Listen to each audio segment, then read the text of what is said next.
Welcome back after the break. आप देख रहे हैं आज पाकिस्तान। अच्छा जी, सबसे पहले बात करेंगे वर्ल्ड इकोनॉमिक फोरम के इस दफ़ा ग्लोबल जेंडर गैप की रिपोर्ट के हवाले से, जिसमें टोटल 146 कंट्रीज़ का इंडेक्स बनाया गया, जिसमें बड़े अफसोस की बात है कि पाकिस्तान सेकेंड वर्स्ट कंट्री ख़वातीन के हवाले से डिक्लेयर किया गया है।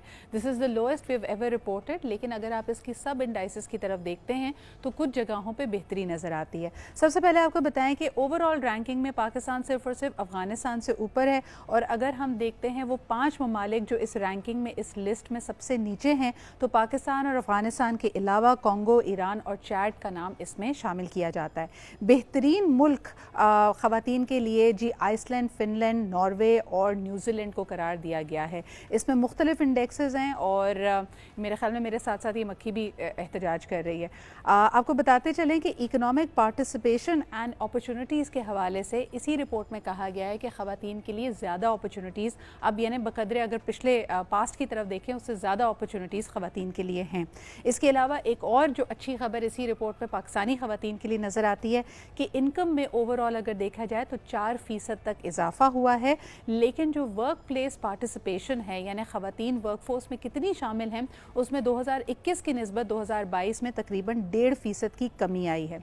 इसके अलावा एजुकेशनल अचीवमेंट यानी तालीम और मुख्तलिफ स्कूल्स एंड कॉलेजेस में अगर इनरोल करने की बात की जाए तो ये नंबर्स भी पहले से बेहतर हैं। तो हम जब मफरूज़ों में बात करते हैं, ओवरऑल नंबर्स देखते हैं, तो मैंने देखा कि everybody did a show and they said कि जी सब कुछ ही बुरा है। लेकिन ये 4 इंडाइसेस ऐसी हैं जिसमें हम देख सकते हैं कि बेहतरी बहरहाल आई है। But we also must remember कि जिन ममालिक से मुआवजा किया जा रहा है उनकी कुल आबादी उतनी होती है जितनी हमारी एक शहर की या एक ज़िले की आबादी है।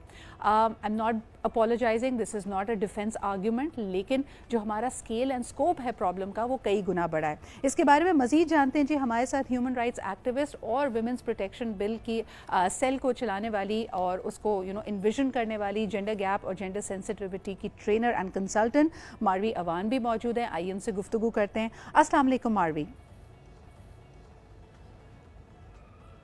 मारवी, आपकी आवाज़ मुझे नहीं आ रही है, लेकिन let's try to fix that. अस्सलाम वालेकुम, क्या आप मुझे सुन सकती हैं? मैं बिल्कुल आपको सुन सकती हूँ। Brilliant, I can hear you as well.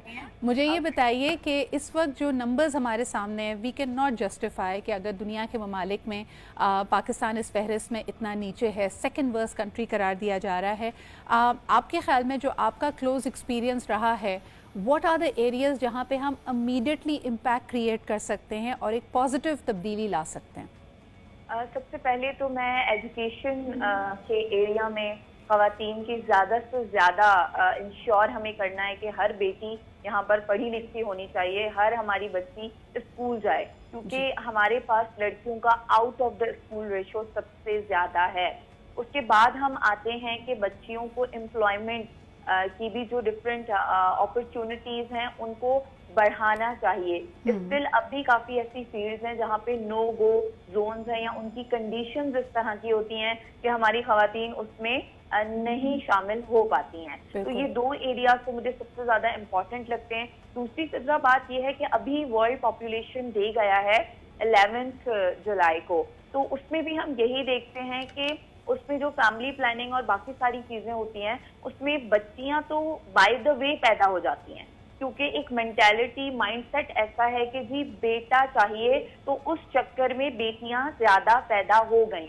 तो अब एक खानदान या एक कपल जो कि 5 से 6 बच्चों को नहीं अच्छी तालीम दे पाता, और जब वो बेटे के चक्कर में बहुत सारे उनकी औलादें पैदा हो जाती हैं, तो वो उन बच्चियों का राइट टू एजुकेशन और बेसिक राइट्स को नहीं दे पाते हैं। तो बहुत ज्यादा जरूरी है कि हम ओवर पॉपुलेटेड भी होते जा रहे हैं, 8 बिलियन तक हम अब पहुंच गए हैं।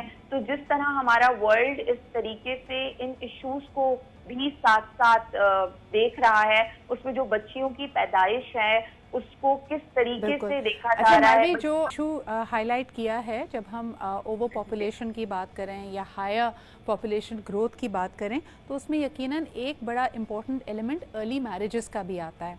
आपका काम क्योंकि ज़्यादा फोकस सिंध में है और यहाँ पे अब कानून भी बना दिया गया है कि 18 साल से कम उम्र लड़की की शादी नहीं होनी चाहिए, आपने प्रैक्टिस में क्या देखा है कि किस हद तक लागू किया जाता है, और अगर ये लागू नहीं हो रहा तो इसके लिए क्या कर सकते हैं ताकि हम अर्ली मैरिजेस जो कि एक बच्ची की हेल्थ को, उसकी एजुकेशन को, उसकी एम्प्लॉयमेंट अपॉर्चुनिटीज़ को, सब चीज़ों को तहस नहस करती है, उसमें कैसे हम थोड़ा वक्त बाय कर सकते हैं उसके लिए? सिद्धा, इसमें मैं 3 चीजों को हाईलाइट करूंगी। नंबर 1 इज माइंडसेट, जिसमें बेटियों को बोझ समझा जाता है। जब तक वो ठीक नहीं होगा, अर्ली चाइल्ड मैरिजेस को रोकना काफी मुश्किल है। दूसरी चीज मैं ये हाईलाइट करूंगी कि अवेयरनेस नहीं है लॉज की।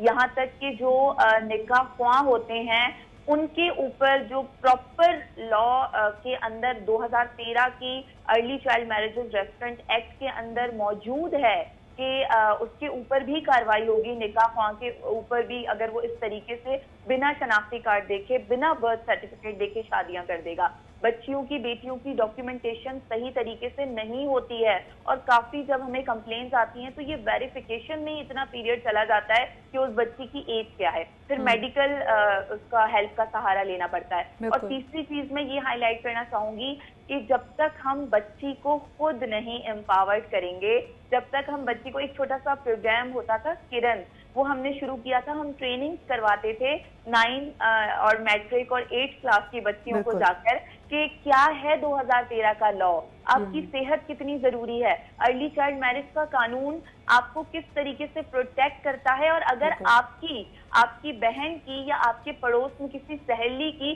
छोटी उम्र में शादी हो रही है तो बेटा आपको अपने लिए एहतजाज करना कैसे है। बिल्कुल सही। Marvi, last 1 minute of the show, मैं सिर्फ एक और चीज़ पूछना चाहूँगी कि सख्त कवानीन बनाए गए हैं डोमेस्टिक वायलेंस को कर्ब करने के लिए भी, कितनी सेफ है आज की लड़की या खातून सिंध में, पाकिस्तान में? आपका तजुर्बा, आपकी प्रैक्टिस में आपने क्या देखा है?